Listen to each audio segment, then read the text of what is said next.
지역 분석과 개별 분석에 대한 설명인데요. 자, 이것도 일단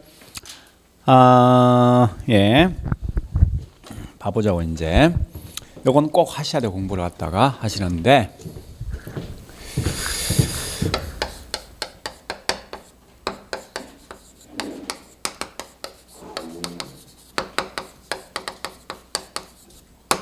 첫 번째 요 두 개를 먼저 구분하셔야 돼요.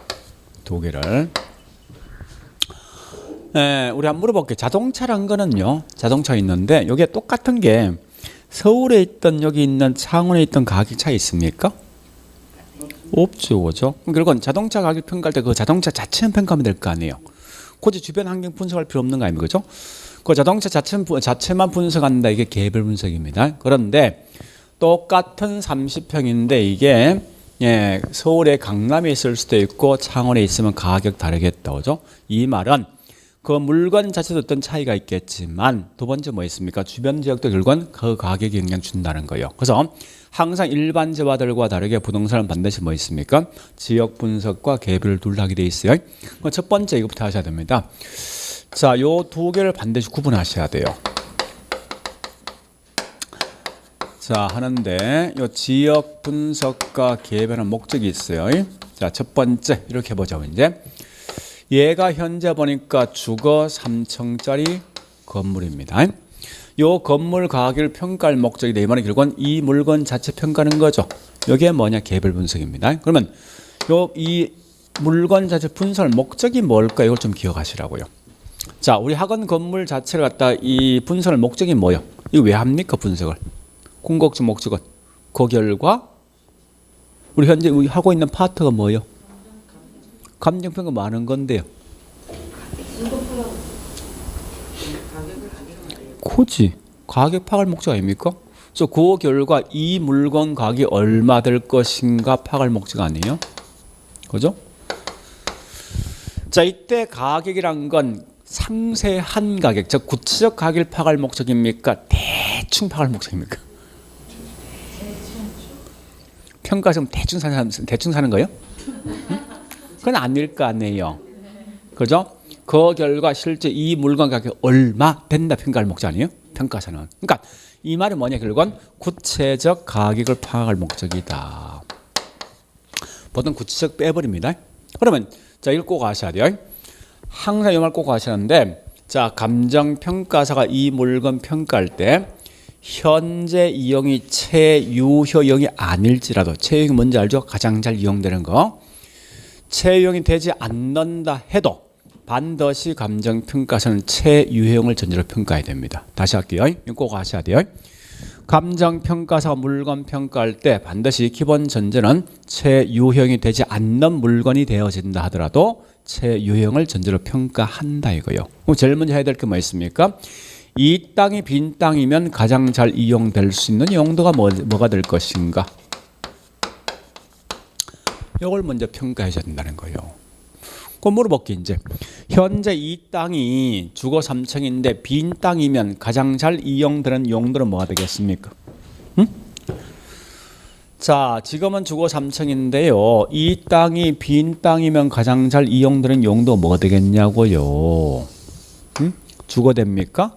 주변지역 공장인데, 주변지역 상업지역인데, 그럼 달라지겠죠. 그러니까 항상 먼저 분석할 때 할 게 지역을 먼저 분석합니까? 개별을 먼저 분석합니까?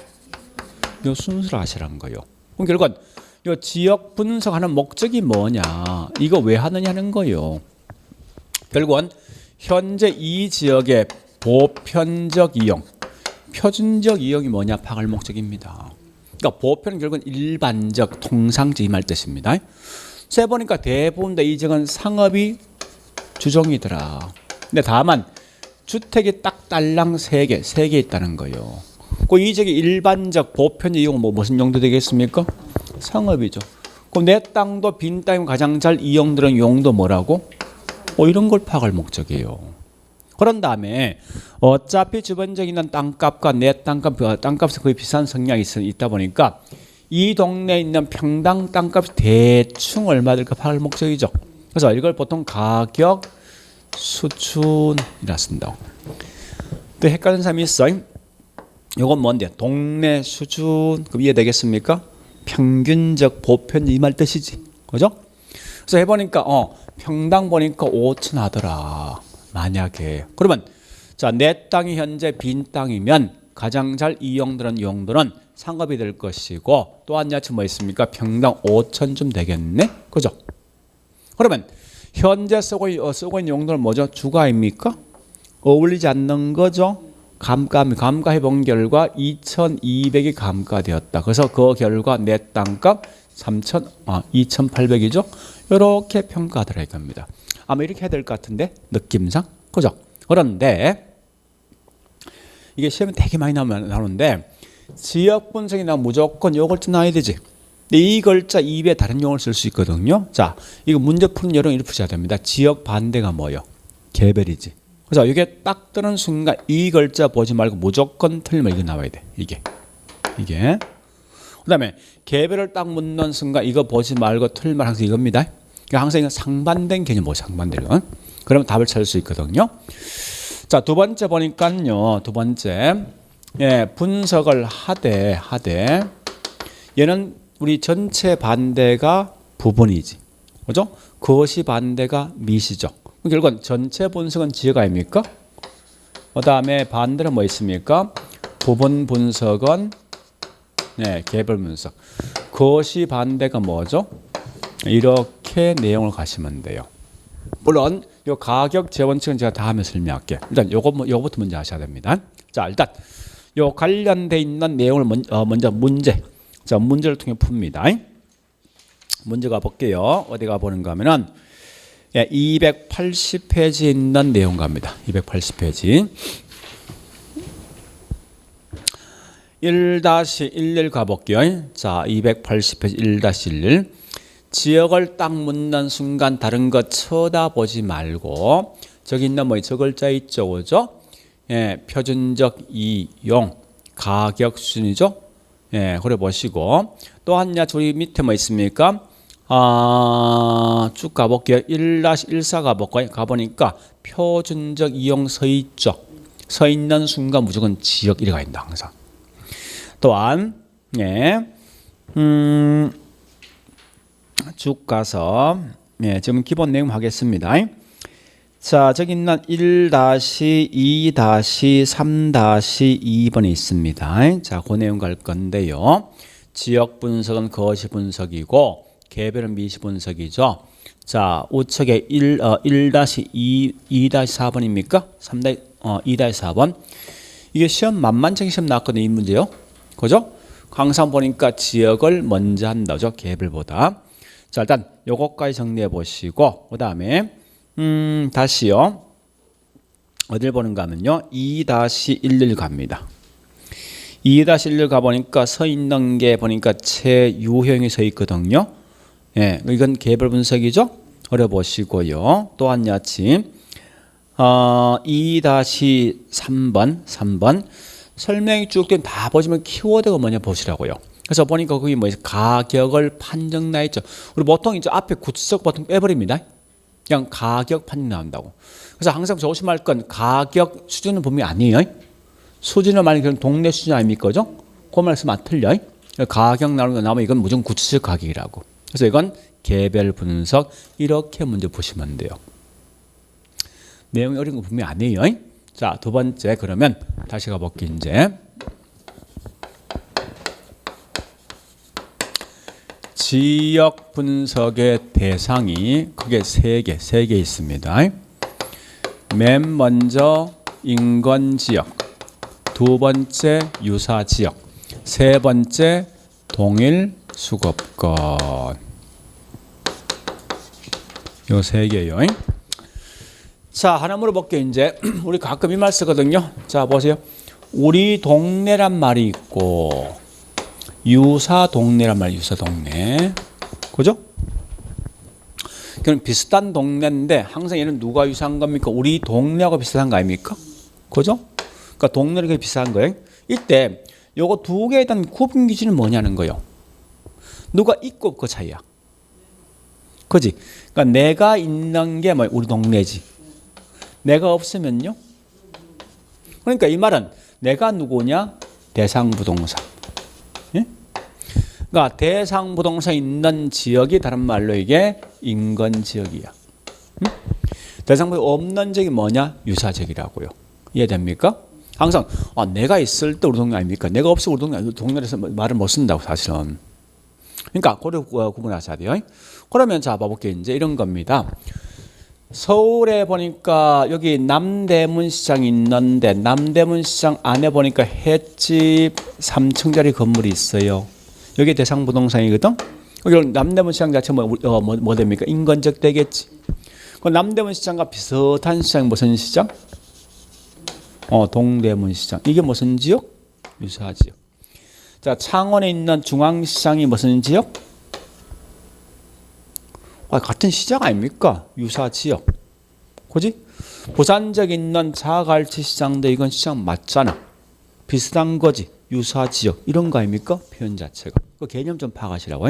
자, 그럼 첫 번째 가볼게요. 이제 요 두 개에 대한 구분 기준은 가장 중요한 뭐냐 이겁니다. 첫 번째 이거요. 대상 부동산이 있는 지역이 인근 지역. 대상 부동산이 없는 지역이 뭐요? 유사 지역. 그럼 지금 하고 있는 요 인근 지역, 저기 유사 지역이라는 것은 누구하고 유사한 거예요? 누구하고? 우리 동네 유사한 거 아닙니까? 기준 항상 우리 동네입니다. 그러니까 우리 동네 같은 말이 뭐 인근 지역이지, 그죠? 인근 지역과 유사한 특성 있는 지역. 다시 그러면 자 현재 이 건물이 대상 부동산 요 주변 지역이 뭐라고요? 인근 지역이지, 그죠? 근데 요 주변 지역 보니까 갑자기 쓰레기 매립장이 들어오면 우리 건물 집값 떨어지겠지. 학군 좋은 학교들은 집값 올라가지. 그래서 항상 이 인근 지역은 대상 부동산 가격에 영향을 주는데요. 이건 직접적 영향 줍니까? 간접적입니까? 예? 옆에 보니 쓰레기 매립장이면 바로 집값 그냥 떨어지는 거 아니에요. 직접적이지. 간접 아닌 것 같아요. 그죠? 이렇게 보시면서. 그러면 대상 부동산 가격에 간접적 영향 주는 지역은 무슨 지역? 네? 아니, 간접적 영향 주는 지역은 무슨 지역? 그런 지역 없어요. 그러니까 무슨 말 심정이 이해되겠지만 그런 문구가 없다고요. 그러니까 무조건 이게 간접성은 틀려. 그 근거가 없어요. 마음은 이해되겠다고. 근데 근거가 없다니까. 그래서 무조건 나오거든. 요거 장난쳐. 그죠? 그 다음에 자 다시 한 번 더 한번 보세요. 남대문 시장과 유사한 지역이 동대문 시장, 부산 지역에 있는 자갈시장, 여기 있는 뭐 있습니까? 예, 창원에 있는 중앙시장 다 유사 지역이거든. 그러면 유사 지역은 인근 지역과 몇 킬로 이내에 있어야 됩니까? 그건 아닐 거 아니에요. 거리 관계 있습니까? 없는 거지. 그래서 얘는 항상 뭐 거리 인접할 필요 없더라 또는 거리 관계 없더라. 이런 걸 좀 기억하시라고요. 이해됐죠? 자, 그 다음에 다시 한 번 더 여보세요. 동일 수거권. 자, 이 말은 내 대상 부동산 가격에 영향을 줄 수 있는 동일한 수요자와 공급자가 있는 권역 이 말 뜻이에요. 그런데 이때 보니까 우리 한번 다시 해볼게요. 이제 자 서울로 한번 따지면 서울에 있는 중심가 종로 1가 종각 이 종각에 현재 직장인이 10,000명이 있거든요. 있는데 얘들이 보니까 자 우리 경기도에 있는 부천까지 출퇴근 가능합니다. 부천까지. 그럼 결국은 여기 있는 이 직장인들이 모두 부천 지역에 몽땅 다 집을 구했대. 그러니까 부천 지역의 집값은요 올라가지, 그죠? 이렇게 돼 있는 상태에서 여기 있는 이 직장인 다시 몽땅 방 빼고 있죠. 어정부에 집을 구했답니다. 그러면 어정부 집값은 올라가지면 여기 집값 떨어지겠죠. 이와 같이 대상 부동산 가격에 영향을 줄 수 있는 이게 뭐냐? 동일수권 시키면서. 그러면 이 말은 우리 현재 창원 봤을 때 창원에서 여기 부산까지 출퇴근 가능합니까?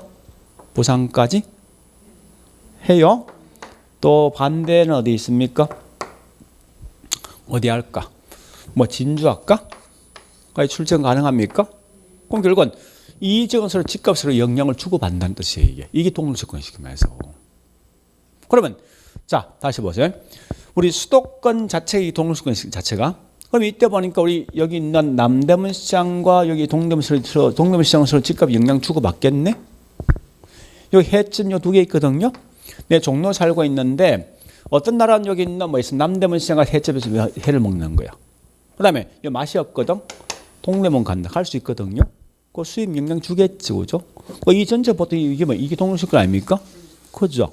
그러니까 항상 나오거든. 동일수권 이 부동산 가격에 영향을 줄 수 있는 수요자와 공급자에 있는 권역인데 그래서 결국은 항상 나오거든. 이런 다른 거 보지 말고 이 속에 누가 포함되어 있냐? 인근 지역과 뭐가 포함되어 있습니까? 근데 조심할 건 이것만 틀려. 이건 아니야. 아니 자갈치 시장도 분명히 유사지가 아니에요. 근데 자갈치 시장 횟집 수입과 남대문 시장 횟집 수입은 관계없는 거 아닙니까? 그죠? 그러니까 모든 수만 틀려. 그러니까 우리 보통 그냥 통상적으로 뭐 있으면 인근 지역과 유사 지역이 포함되어 있는 지역이 뭐냐고 이게 동일수거권에 보시면 돼요. 자, 여기에 다요. 그래서 우리 아마 거기 설명된 게 어디 있는가 하면요. 자, 279페이지입니다. 예, 거기 지역 분석 대상이 있지 않습니까? 그래서 제가 설명된 박사님 설명돼 있을 건데 인근지역의 동그라미 1번, 2번 유사지역 1, 2, 3번을 보시는데 이해되죠? 그죠? 인근과 유사지역은 1번과 2번수를 1번과 유사지역 2번수를 비교하셔야 돼. 꽤 중요합니다. 그다음에 조심할 거 뭐 있습니까? 유사지역의 3번처럼 인근지역과 인접할 필요 없어요. 어려보시고 동일수권 항상 뭐 나와야 됩니까? 인근과 유사지역이 나와야 돼요. 물론 밑에 그 법조문 설명되어 있는데 이 법조문은 자 우리 기본서에 있는 법조문까지 보겠습니다. 자, 어디 가는가 하면요. 655페이지.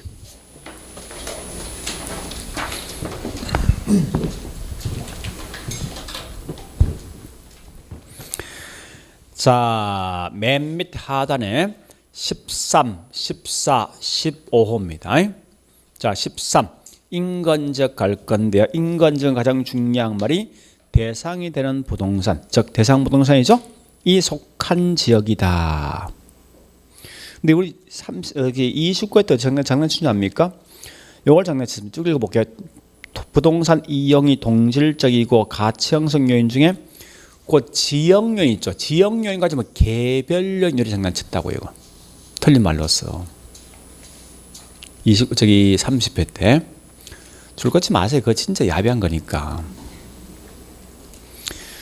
그러니까 맨날 얘가 하고 있는 게 좀 비난해서 미안한데 맨날 살고 있는 그만하지. 그러니까 이 문제를 딱 보면요. 얘가 성격을 알 수 있다고 사실 우리가 이제. 얘가 쪼잔해 실제. 자, 하여튼 예. 핵심이고 대상 부동산 속한 지역이 중요합니다. 14호 갑니다. 유사 지역은 대상 부동산 속하지 않는 지역, 또 인근 지역과 유사한 특성. 그다음에 15호 앞에 설명 쭉 된 동일수가 나있는데 D장 갑니다. D장 보니까 중요한 거는 맨 위에 두째 줄 인근 지역과 유사 지역이 유사 지역에 포함한다. 이 말 마시면 돼요. 여기에 다예요. 자, 이제 문제 풉니다. 문제 가볼게요. 자꾸 문제 풀어주는 목적은 그렇게 공부하시라는 거예요. 자, 어디 가는가 하면요. 예, 281페이지 갑니다. 자, 그 중에 첫 번째 보니까 3-1번부터 시작하죠. 자, 우리 지역 분석의 대상은 3개 있죠. 인근과 유사와 동일수권 3개 있더라. 자, 이 3-2를 갑니다. 가장 중요한 거는 대상이 되는 부동산이 속한 지역, 여기 포인트지. 여기 딱 뜨는 순간 인간 지역이 끝나지 말고 끝에 뭐 있으면 분명히 그죠? 지역 요인 설명하는 거 아닙니까? 그죠? 개별 아니라 D장 가보겠습니다. 자, 이걸 좀 더 간단히 설명이 뭐냐? 3-2인데요. 대상 부동산 속한 지역이죠. 인근 지역. 그 다음에 3-2상 가볼까요? 인근 지역은 대상 부동산 가격 형성에 직접적 영향을 주는 지역이다. 그죠? 3-2사는요. 잠시만 여기 보세요. 이런 거는요, 시간이 바뀌고 주변 환경이 바뀌면 다 바뀝니다. 자, 다시. 1980년대는 여기 창원에서 부산까지 출퇴근 가능합니까? 안 될 거 아니에요. 옛날에 훨씬 저기 동물스코 보면 더 좁아지겠지, 그죠? 그러니까 항상 그 말이에요. 절대 일어나면 지역이란 건 고정돼 있는 게 아니라 가변적, 유동적이 보시면 돼요. 어떤 지역이든지 그렇게 정리하시면 돼요. 자, 그 다음에 그런 다음에 그 같은 말이 결국 뭐 있습니까? 3-25 같은 말이에요. 같은 말이. 그러시면 될 수도 있거든요. 자, 그 다음에 어디 보는가 하면요. 자, 3-31번. 3일. 인건지역과 유사하여. 그죠? 인건지역과 했던 가격 등등에 대해서 서로 대체 관계, 영향을 주고받는다 이거지. 대체라는 거죠. 그래서 이건 유사지역 되겠네. 그 다음에 3-3위 가보겠습니다. 포인트는 뭐죠? 대상 부동산에 속해 있지 않지만 여기 포인트죠. 이건 유사지역 되겠다. 그죠? 그래 보시고 또 밑에 3-3호 가보겠습니다. 3호 가보니까 인건지역과 동일소건 내 이건 큰 의미 없는 거죠. 그 뒷말 중요한 거죠. 인건지역과 유사지역은 지리적으로 인접할 필요 없다. 그 다음에 3-41번 가보니까 무조건 동일선 끝에 뭐 나와야 됩니까? 인건지역과 유사지역이 포함된다 이 말 나와야 돼요. 맨 밑에 거죠. 자, 일단 그렇게 내용을 정리해 보시면 되겠습니다. 지금 여기까지 하겠습니다. 그러니까 이건 내용이 보면 어려운 건 아닌데 이게 우리 아까 설명 29회 때, 30회 때, 31회 때 주구장창 시험 나온 거예요. 이게 이 내용이. 그래서 이 정도 끊어서 한 문제 보시면 돼요. 이렇게 됐죠? 자, 그다음 이제 넘어가서 284페이지요. 가격 재원칙.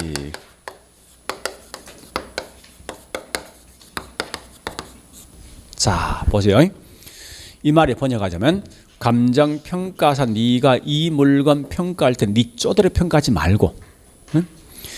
일정한 원칙에 맞춰서 평가해줘 이 말 뜻이에요. 무슨 말이 이 말입니다. 다시 볼게요.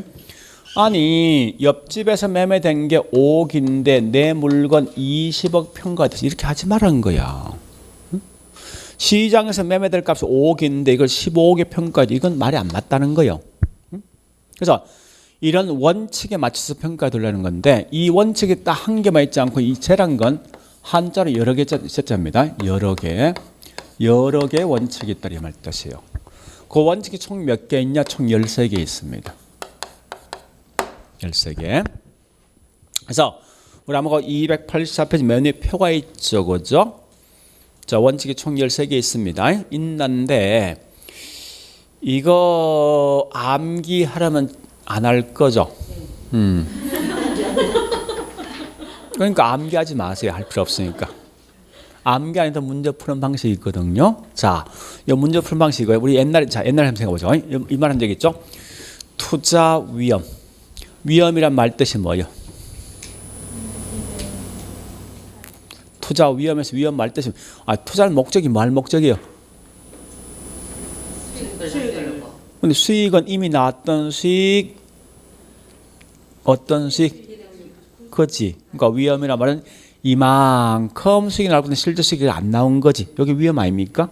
예상된 수익과 실제 수익이 달라지는 위험인데 위험에 대한 유형 적이 있죠. 여기 무슨 위험이죠? 사업을 잘못함에 따라서 예상되는 수익과 실제 수익이 달라질 가능성? 무슨 위험? 사업상 위험. 그지? 한 적이 있지 않습니까? 똑같아. 얘도. 똑같아. 무조건 나거든. 이러이러한 원칙이 나옵니다. 나오면 이 똑같은 글자가 튀어나와야 돼. 안 나오지. 그럼 틀린 거야. 그러니까 굳이 이 13개 원칙 저도 다 기억 못 합니다. 하지 말고 무조건 나오던 동일한 글자 찾는다 생각하시면 돼요. 근데 이때 13개 원칙을 다 기억한다는 게 말 안 될 것이고 이 중에 가장 중요한 거 이겁니다. 자, 순서 본다면 자, 제일 중요한 게 뭐냐? 균형 원칙과 적합이에요.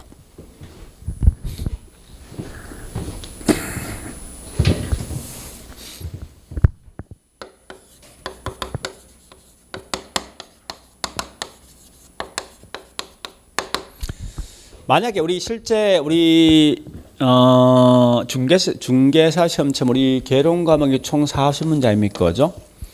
지금 하고 있는 감정평을 항상 시험이 어디 나오는지 압니까? 34번부터 33번, 34번부터 시작하거든요. 무조건 문제가. 그럼 당연히 우리 뒤에 후반부에 있는 거 아니에요. 문제 풀면 분명히 시간 부족할 거 아니죠. 대부분 이쪽 하면 거의 사람 대부분 찍게 돼 있습니다. 그런데 만약에 지금 하고 있는 가격, 재원적인 시간적 여유가 없기 때문에 찍는다 무조건 여기 찍으라고요. 여기가 답이 될 확률은 80%입니다. 이게 제일 중요하다고. 자, 그 다음에 중요한 놈이 누구냐? 기여 원칙과 변동의 변동.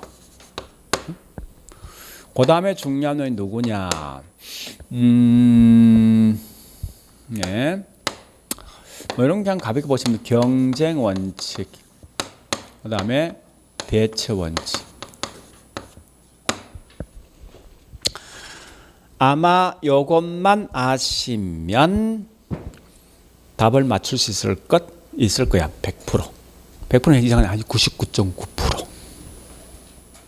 그래서 내용을 다 하자면 요 총 6개입니다. 요것만 다 기억하시죠. 나머지 버리고. 자, 일단은 오래 봤으면 지금부터 우리 거기 있는 이제 합니다. 자, 첫 번째 수요 공급 원칙, 그 다음에 경쟁 원칙, 그 다음에 대체 원칙이 있어요. 자, 일단 봐볼게요. 이거 보세요. 얘 무조건 이 글자 나와야 돼. 이 글자. 얘는 무조건 이 글자 나와야 돼. 또는 초과윤. 안에 있는 글자 지금 장난치는 거 아니에요. 이렇게 설명한 게 누구 집 자식 이 말이 중요한 거예요. 얘도 무조건 대체 또는 요 글자만 나오면 무조건 답이에요. 자, 제가 지금 다른 거 설명한 적 없습니다. 바로 문제 풉니다. 바로 286페이지.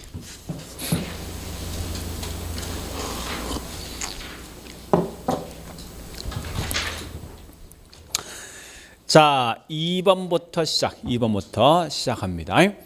글자 다 보시면 키워드 찾아가세요. 무조건 서 있죠. 수요 공급. 수요 공급 원칙이에요. 3번 갑니다. 뭐 초과 이윤 경쟁 이딴 말 나있죠. 무조건 경쟁 원칙이야. 그 다음에 한 장 더 넘어가서 자, 저기 있는 288페이지 갑니다.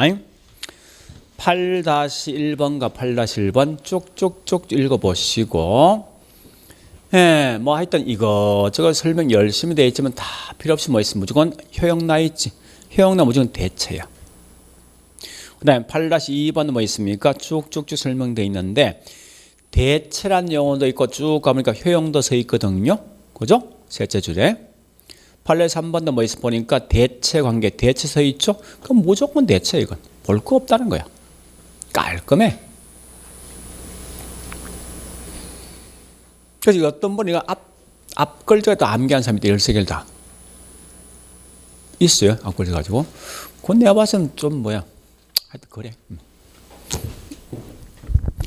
그러니까 이 말은 뭐 있습니까? 집중할 게 집중 안 하고 엉덩이 집중하고 있는 거야. 사실은. 그러니까 이런 건 문제 풀은 여러 번 하시면 된다고요. 자, 실제 설명해 볼게요. 이제 이 말이에요. 현재 가격을 평가할 때 이 원칙 따라간다는 거죠. 원칙 따라가는데, 그럼 실제 보니까 우리 시장에서 물건을 매매할 때 누가 매매합니까? 수요자, 공급자입니까? 그죠? 그러니까 정상적인 수요자와 정상적인 공급자에서 매매될 수 있는 이 가격이 평가해 줘 이 말 뜻이에요. 그래서 현재 정상 시장에 보니까 수요자와 공급자 매매될 수 가격이 5억이면요.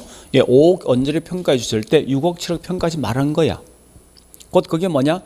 이 말이죠. 그러니까 결국은 뭐야? 한마디로 보니까 수요자, 공급자에서 형성될 가격을 평가해 둘 이 말이거든요. 편 자체가. 그래 보시고요. 그 다음에 경쟁 원칙이 뭐냐? 이 경쟁입니다. 다시 해볼게요. 자, 창원 지역의 40평 아파트가 10억에 되고 있더라. 그래서 다시 해볼게요. 자, 여기 현재 보니까 막 6억 정도 되고 있더라 이겁니다. 근데 갑자기 이 동네에 보니까 학군 좋은 학교가 들어오니까요, 그만큼 쾌적성이 좋아지겠죠. 좋아진 만큼 주택에 대한 수요는요, 그죠? 집값 뭐합니까? 올라가지, 그죠? 그 집을 갖고 있는 분은 갑자기 10억 정도 띄어진 결과 이것만큼 차익 많고 결국은 초과임이 발생하거든요, 그죠? 초과임이 발생되면 이제 집을 짓는 분은 너도나도 창원지에 집을 지을 거 아니에요. 이 말이 뭐냐? 결국은 다른 말로 시장에 진입한다는 거예요. 공급자가. 그 일정 기간 후에 공급이 뭐합니까? 공급이 늘어나죠. 그 결과 집값 뭐합니까? 그럼 초과임이 뭐 하겠습니까? 소멸된다는 거예요. 자, 우리 거기 아까 다시 천재 보니까 아까 문제 2번이었습니까? 앞장에 286페이지 2번 있죠? 한번 쭉 3번입니까? 3번 한번 쭉 읽어보시고 항상 그 용어 나오게 돼 있어, 그 문구가. 자, 설명 듣기 해보세요. 이 말이에요. 초과임이 발생되었으면 왜 집을 짓는 건축업자 시장에 뛰어듭니까? 뭐 할 목적이에요? 여기서 경쟁이 야기되는 거 아니에요, 그죠? 경쟁에 대한 결과 공급이 증가되면 그만큼 집값이 떨어진 결과 초과임이 소멸되겠죠. 이게 그 말 뜻이에요, 사실은. 그러니까 항상 얘는 주구장창 이런 걸 떠야 돼, 무조건. 다른 건 쳐다보지 말고. 자, 그다음 요거 합니다. 자, 옆집에 있는 물건이 5억이면 내 물건 한 10억 합니까? 이거 말 안 될 거 아니에요, 그죠? 얘하고 비슷하게 평가해 줘야 되지.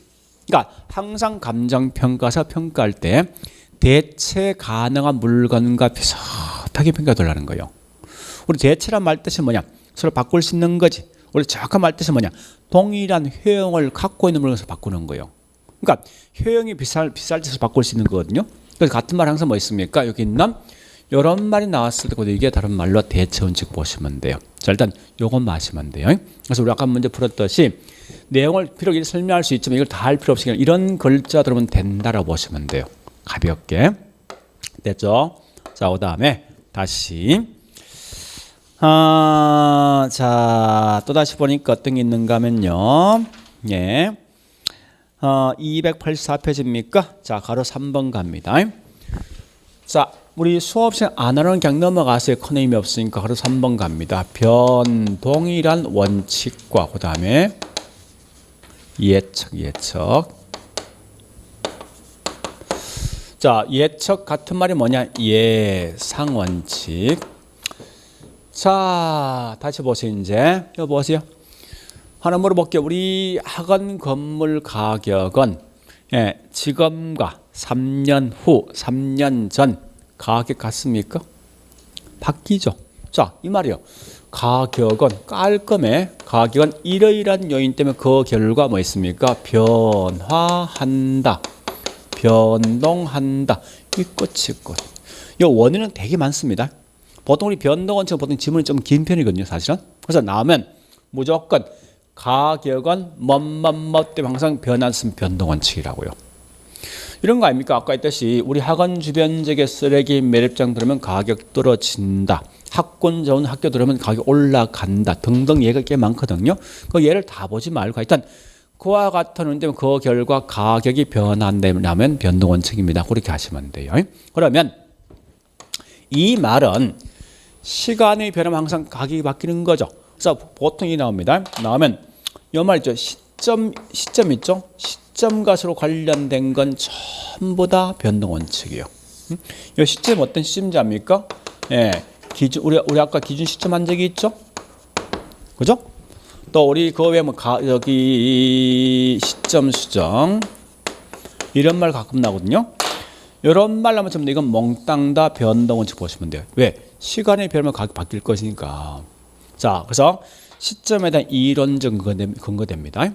그 다음에 예측이란 말 하기 전에 먼저 이런 참고로 이거 좀 볼게요. 가치 개념 있죠. 다시 이거부터 할게요.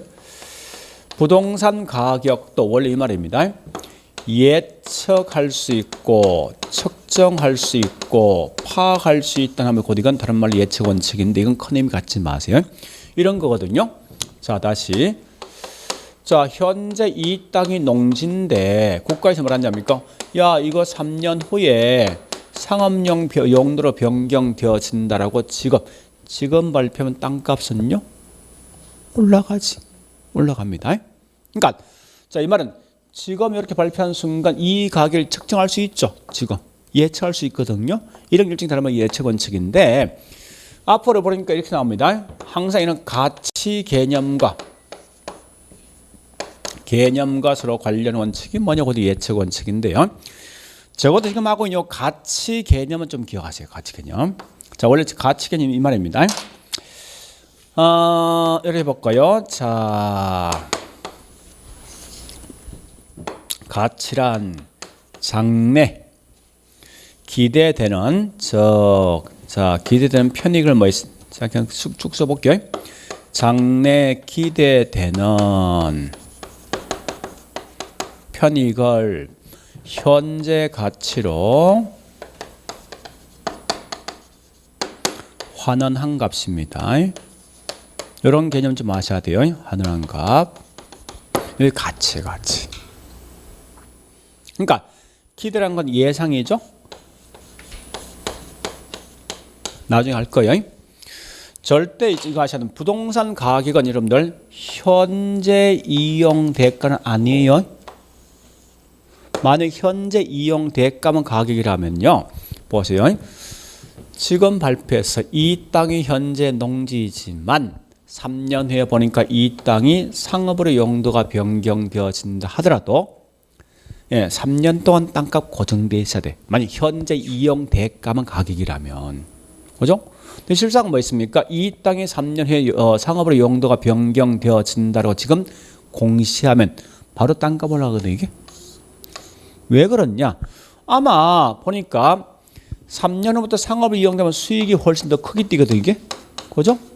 이게 전부 현재 가치 다 반영된다고, 이게. 근데 분필은 소모성이야, 분필은. 분필 가격 무조건 현재 이용될까요? 그래서 분필은 큰 의미는 없지만 혹시 나오거든 절대 부동산 가격 현재 이용될까 장래 미래 이용될까입니다. 그러니까 이 말 아닙니까? 앞으로 3년 후에 상업으로 용도가 변경될 걸 예측하니까 이 가격도 측정할 수 있거든. 그래서 이건 다른 저기 예측 원칙인데 자, 일단 그런 개념이죠. 여기다 큰 어떤 목숨 걸 필요 없어요.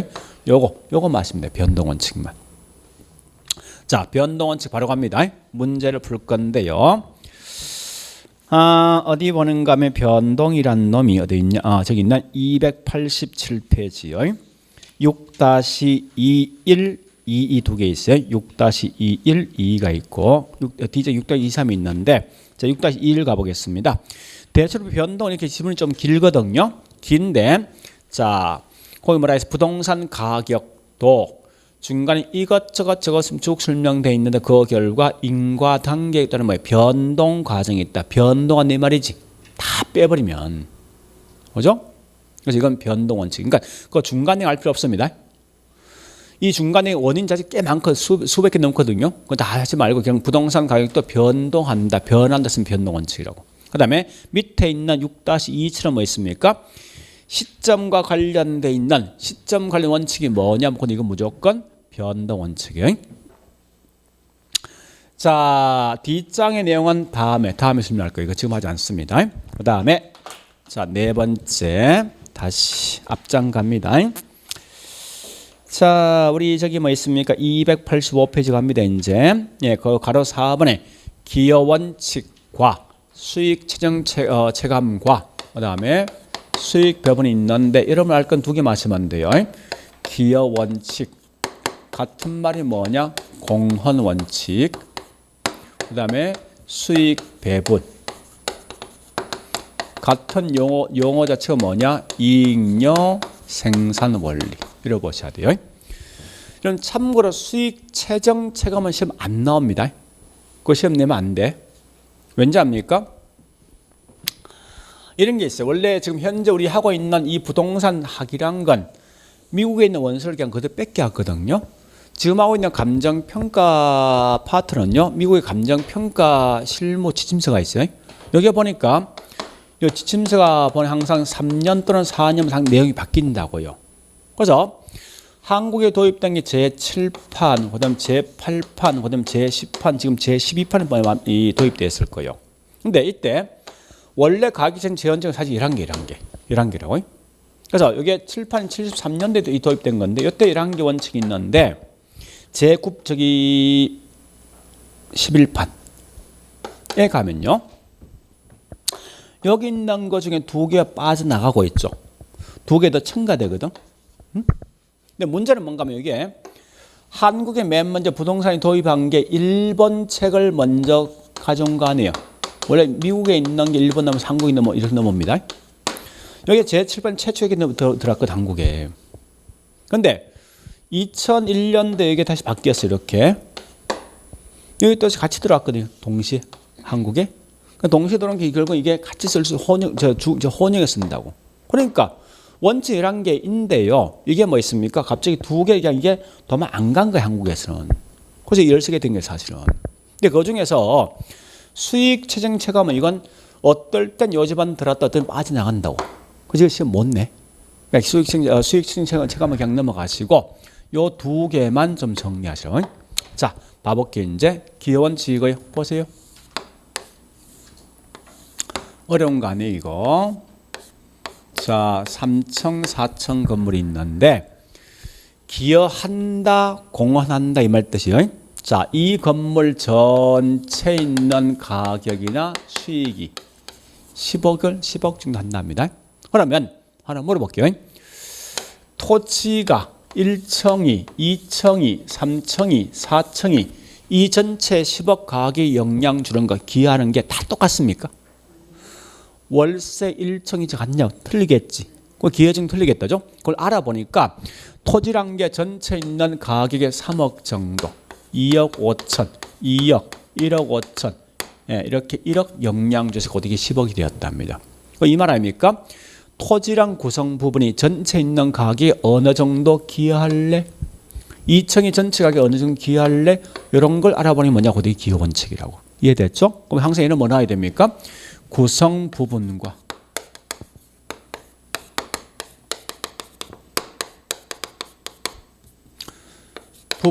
뭐 전체의 관계예요. 자, 요 부분과 전체라면 무조건 기원칙입니다. 참고로 여기 있는 요거 다 합치면 10억 나오거든요. 뭐 이렇게 시험 나올 수 있죠. 구성 부분의 합이 뭐라고요? 전체 있는 값이다 쓰면 돼요. 이 값이란 건 가격이 될 수 있고 수익이 될 수도 있고 생산량이 될 수 있고 뭐 등 될 수 있어요. 그러니까 뒷말은 크게 목숨 걸지만 알 필요 없으니까. 자, 그러면서 이런 개념을 좀 기억하시면서 두 번째 뭐가 있는가 하면요. 이거 묻는 겁니다. 이때 다시 한 번 더 5층, 자 4층 건물 지어도 건물 가격이 10억인데 5층 건물 지어도 이 건물이 10억이 되었지만 5층은 전체에 있는 가격에 영향 안 준 거 아니에요? 그죠? 이거 알고서 5층 건물 짓겠습니까? 안 짓겠는데? 그죠? 그럼 이때 이 말은 결국 한마디로 뭐 있습니까? 한 층 건물 더 지을까 말까? 추가 투자 적부 판단할 수 있더라. 이렇게 하셔야 돼요. 자, 한 번 더 원래 다음에 들어가냐 미리 들어갑니다. 또 시험 나왔을 때 무조건 병합, 분할 나오지, 즉 합필, 분필 나오지. 무조건 이 집안 거야. 무슨 말이냐? 자, 다시 해볼게요. 보세요. 이런 거요. 땅이 이렇게 생겼습니다. 이렇게. 전체가 몇 평이냐? 여기 있는 현재 창원의 저기 뭐 있습니까? 상남동 보니까 3,000평 된대. 여기 직사각형 돼 있어요. 이렇게 모양 좋거든요. 나름 이 두 필지 필지가 두 필지인데 땅 모양이 이렇게 분리되어 있네요. 이렇게 골아프게. 그래서 각각이 1,500평인데요. 토지 활용도가 별로 안 좋은 거지 이거. 그죠? 그래서 결국은 각각의 감정 평가되어진 결과 5억씩 이렇게 이용 가치가 있대요. 그러면 이때 자, 요 B 여기 A 땅, B 땅이요. 이때 B가 B 땅을 팔고자 했을 때 이 땅을 일반인들 5억 이상 줄 용이 없을 거 아니에요. 그죠? 그런데 요 A가 요 땅을 사고 싶어 하는 거야.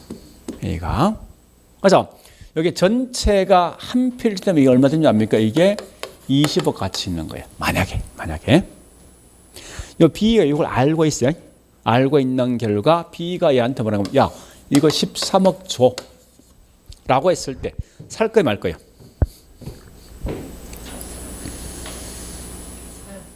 어떻게 할 거예요? 아니 내 땅 가치 얼마 있습니까? 그러면 전체 20억 된다 했죠? 얘 땅 가치 얼마 있습니까? 15억 가치 있는 거 이거. 아 자꾸 반만 생각하면 안 돼? 아 나로 봤을 때 내 땅 5억밖에 안 되지 않습니까? 이걸 끌고 오는 순간 20억 되잖아. 15억 가치 있는 거지. 나 얼마 주고 사는 거예요? 살 거예요 말 거예요? 이거. 그러니까 내가 살까 말까. 이게 추가 투자거든. 이게 그죠? 17억 그러면 안 사겠지, 그죠?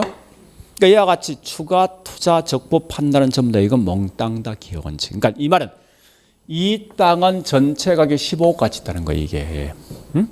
그런 개념이거든요. 그래서 일단 그런 개념 보시면서 항상 나오던 이렇게 답 시작하면 돼요. 자, 일단 이거 됐으면 이 문제부터 먼저 풀겠습니다. 문제 가볼게요. 어찌 보면 이게 이해가 안 될 수도 분명히 있거든요, 지금. 자, 286페이지 4실이죠. 자, 4-1은 그냥 통과 4-2와 4-3번 갑니다. 4-2번 가보니까요. 여기 딱 서 있네요. 그죠? 추가 투자 적부 서 있죠. 여기 서는 순간 기여 원칙. 물 앞에 또 하필도 나있죠. 하필도. 그죠? 그 다음에 4-3번 가보겠습니다. 앞에 서 있네. 구성 요소가 전체. 그러니까 구성 부분 전체 나있죠. 무조건 기여입니다. 또한 거기 셋째 줄 끝에 뭐 있습니까? 병합 분할 가능성 나있죠. 이런 말 뜨면 무조건 기여 원칙이야. 보지 말고. 됐죠? 자, 그 다음에 다시 앞장 갑니다. 앞장 보니까 뭐가 있는가 하면요. 이제 수익 배분 갈 거예요. 자, 다시 보세요. 이 말 묻는 거예요. 이 건물이 현재 10층짜리 건물인데요. 이 건물 전체 나오는 총수익이 있거든요. 총수익이 있는데 우리 한번 물어보죠. 이 건물 전체 나오는 수를 전부 다 이 건물 주인이 다 가져갑니까? 그건 아니라고요. 왜냐하면 나오는 전체 수익이 있으면 우리 생산요소 3요소가 있죠. 자, 우리 분필 만들 때 필요한 게 뭐 필요합니까? 이 분필 자재 살 수 있는 돈 필요하지? 그게 뭐요? 또 이 건물 분필 만드는 사람 필요하죠? 또 공장 필요하죠? 그죠? 여기다 한 개 더 추가하면 경영, 여기다 추가된다고. 경영이. 자, 이 말이에요. 내가 현재 이 건물을 샀을 때 은행 돈을 빌렸다는 거예요. 빌리면 그 돈, 이자 줘야 되죠? 자본 대가 이자거든. 그죠? 주고. 또 밑에 우리 수의실 직원들 월급 줘야 되겠죠? 노동 대가 임금 주고. 또 이렇게 해서 이 말이에요. 그래서 나오는 수익을 각각 있는 생산 요소에게 분배한다 이 말 뜻이기면서. 그래서 우리 시험 문제 나오면 다른 거 보지 말고 이런 말 튀어나오지. 무조건 수익 배분이야. 그러니까 나오는 총수익은 노동과 자본과 경영 등에 분배해 주는데 이때 이게 수익이 배분되는 이 말이 그거예요. 그런데 왜 이걸 항상 우리 잉여 생산 올렸을까 하는 건데 이때 각각의 생산 요소에 분배해 주고 남는 게 뭐죠? 우리 보통 이 말이지. 잉여는 결국은 토지에 기속되는데 이건 알 필요 없어요. 의미 없어요. 결국 이렇게 사실 나온 개념인데 어쨌든 중요한 건 이런 글자 튀어나오면 무조건 이건 수익 배분 생각하면 돼요. 그래서 요 개념 보시고 또 뭐가 있는 거 이거 아셔야 됩니다. 그 결과에는 뭐 있습니까? 우리 잉여 같은 말이 남는 것. 남는 같은 말이 뭐냐니까 자녀. 그래서 원래는 토지자녀법은 토지는 알 필요 없어요. 자녀법의 이론적 근거된다. 이렇게 하시라고요. 됐죠? 그래서 이거보다 더 앞에 있는 이 말이 더 중요합니다. 자, 일단 이렇게 봤으면 이 관련돼 있는 문제 풀어볼게. 이제 어디 가는가 하면요. 저기 있는 288페이지요. 자, 7-1, 7-2번입니다. 그러니까 7-1번처럼 토지, 자본, 노동 등이 태어난 보지 말고 이건 수익 배분. 그죠? 그래 보시면서 7-2번 가면 수익 배분 원칙은 결국 뭐 있습니까? 자녀법. 그러니까 우리 잉여란 말이 남는 거예요. 남는데 이 같으면 자녀 지금 배분이 아니야. 표현 자체가. 그러니까 토지란 건 목숨 걸 필요 없어요. 그러니까 자녀란 말이 중요한 거지. 알겠죠? 지금 그냥 넘어가셔요. 그러니까 중요한 건 앞에 개념 하시면 돼요. 수익 배분은 토지, 노동, 자본 등에 배분된다 보시면 돼요. 자, 그 다음에 다시 285페이지 가로 5번. 자, 실상은 제일 중요한 게 지금하고 얘가 제일 중요하다. 그게 뭐냐 보니까 균형 원칙과 적합 원칙이 있더라. 이 개념 잘 파가셔야 됩니다. 워낙 쉬운데 사람들이 굉장히 많이 힘들어하거든요. 자, 이거 보세요. 우리 학원 건물이 있는데 주차장이 있을 때 없을 때 가격 차이 있습니까? 있죠, 그죠? 엘리베이터가 있을 때 없을 때 가격 차이 있습니까? 그다음 화장실 수가 있을 때 없을 때 가격 차이 있습니까? 또 20평인데 방이 6개일 때 방이 2개일 때 가격 차이 있습니까? 있죠, 그죠? 80평인데 방이 2개 있을 때 방이 4개에서 가격 차이 있습니까? 제가 지금 설명한 건 집 안에 대한 설명이 집 바깥의 설명이에요. 안에 대한 설명이지. 그러니까 집 안에 대한 설명이 뭐냐? 균형이라고요. 그러니까 이 건물 안에 적재에서 가장 알맞게 모든 게 배치될 때 가장 높은 가치 있어요. 그래서 항상 균형은 무조건 내부에 대한 설명이에요. 내부. 자, 그래서 항상 균형은 무조건 내부에 대한 설명이 들어온다. 이거 보시라고요. 그런데 다시 우리 학원 건물이 현재 상가 건물인데 주변 지역에 쓰레기 매립장이 있어. 학군 좀 학교 들어왔어. 또 도로 들어서 있어. 가격 달라지겠죠. 지금 이 말은 결국 나하고 주변 환경 분석이죠. 그러니까 외부 환경과 서로 관련된 거 무조건 적합. 여기 구분 기준이에요. 무조건. 그러니까 내부 외부가 중요합니다. 그런데 이때 보니까 이 말 같은 말이 뭐냐 이면 균형 원칙은 내부란 법도 있었거든요. 구성 요소 간 투입 비율 또는 결합 비율 이 말 나옵니다. 그러니까 우리 한번 물어볼게요, 여러분들. 참고로 80은 방수가 몇 개 있습니까? 다시 할게. 20평은 방 3개, 방 6개 누가 더 비쌀까? 20평에? 20평에 방 6개면 사람 살 수 있습니까, 이거? 그죠? 80평은 우리 보통 80평 방 몇 개입니까? 방수. 60평은요? 50평은요?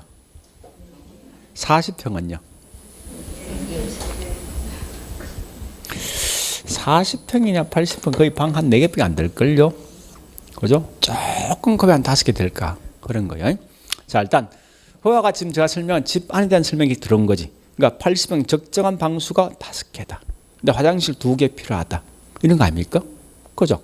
그러니까 이와 같이 그런 거 그게 뭐냐? 구성 요소야. 20평은 화장실 1개, 방 3개, 좀 거실 좀 적게. 이게 적정한 거 아니에요? 그와 같은 구성 요소라고. 결합 비율에 따라서 결국은 부동산 가격이 달라지는 거예요. 그다음에 이 적합이란 말이 이 말입니다. 적합 무조건 뭐 있으면 나오면은 하여튼 외부요. 외부 같은 말이 뭐냐? 결국 이거죠. 인근 지역 또는 부근 또는 환경 뭐 이딴 말 튀어나오지. 그러면 전부 다 이건 적합이라고 하시면 돼요. 그러면 이때 지금 이제 확률하겠습니다. 자, 이 균형 원칙에 어긋나면 감가되거든요. 건물 가격이 떨어집니다. 적합 마찬가지. 근데 조심할 게 가끔 보니까 끝에 균형이 되었을 때 가격이 된다. 뭐 이런 말 나오거든요. 이건 예외야. 이 말에 따르면 안 돼. 둘의 균형 들어올 수 있어요. 네? 자, 그래서 이때 보니까 감가윤이 우리 감가 3개 있죠. 지난주에 했습니다. 물리적 감가, 기능적 감가, 무슨 감가? 경제 감가. 자, 우리 이거 한 적이 있죠? 예, 마모, 파손, 훼손, 손상 등이 무슨 감가? 물리죠. 건물 안에 있는 내부상 문제가 있네, 기능이지. 그죠? 주변 환경과 서로 어울리지 않는 거네. 그죠? 지금 하고 있는 균형이란 건 이 건물 안에 있는 내부상 문제 있는 거 아니에요. 따라서 이거 무슨 감가요? 기능적 감가된다. 그 다음에 적합이란 뭐 있습니까? 나하고 집의 주변 환경이죠. 이와 같은 게 어울리지 않는다. 이게 무슨 감가요? 경제적 감가가 되었습니다. 자, 일단 여기까지 할게요. 이렇게 내용을 정리하시는데 여기 꽤 중요하거든요. 자, 문제 갑니다. 문제 보니까 예, 286페이지 갑니다. 제일 먼저 서로 비교할 거 5-11과 자, 5- 잠시 네, 5-11하고 5-22 요 두 개 비교하세요. 5-11과 5-22 두 개 비교하세요.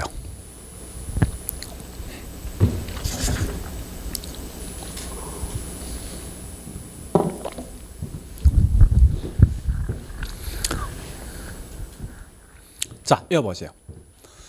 앞으로 지문상에서 부동산 가치를 최대로 구현한다 또는 부동산 효용, 유용성이 최대로 실현한다 이 말은 무조건 그 말 딱 뜨지. 뭐 가치를 최대로 한다, 효용을 최대로 한다 하면 무조건 이건 묻는 건 균형과 적합이야.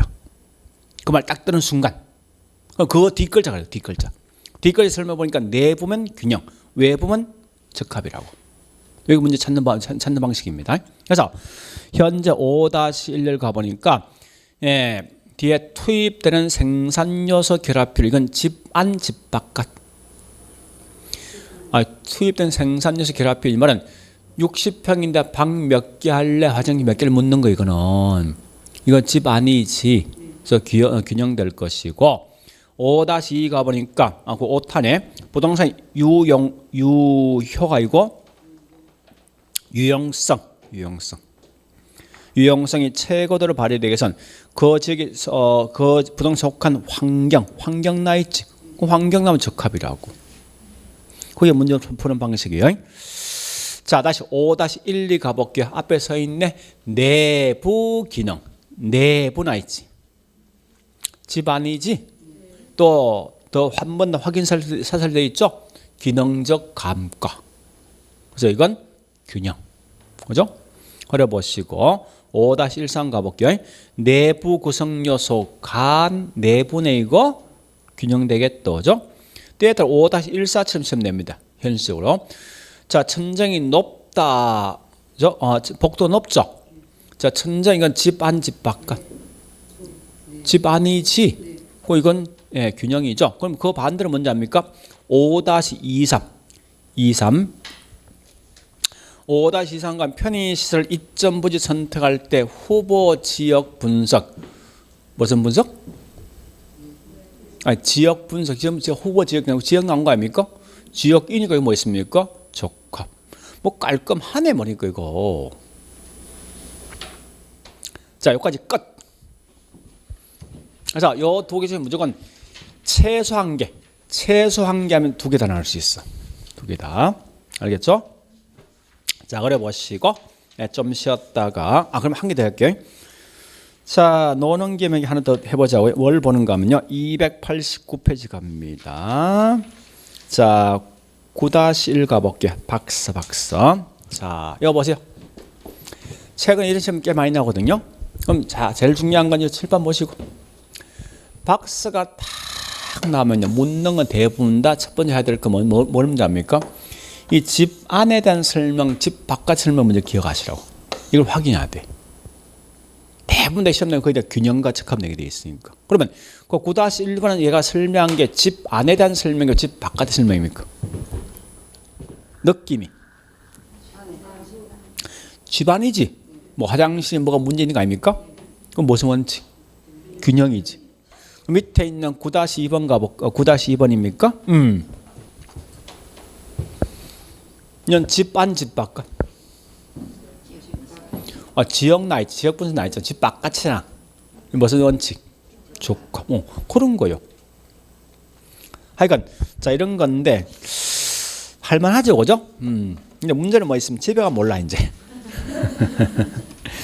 자 일단 여기까지 보시면 되게 채용 원칙 하지 마시고 채용 원칙은 자 그래 보시고 좀 쉬었다가 291페이지 있는 감정평가 3방식 할게요.